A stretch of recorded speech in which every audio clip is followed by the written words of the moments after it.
involved sa droga. Oh, eto na mga kababayan. Sa pamimiloso po ni Digonyo, mga kababayan, eto kinakabiliban ng mga bobo. Ha?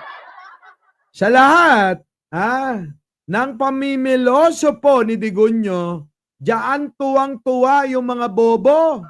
Jodith Mariaga, opo, sa inyo, Sandra Letran, TJR, opo, Maring Melby. Oh. Kita nyo si Digonyo? Mahilig mamiloso po. Sa pamimiloso po niya, yung mga bobo tuwan-tuwa rito. Hindi niyo po alam na involved sa droga si Michael Yang, Mr. Siyempre, pagtatanggol niya yan.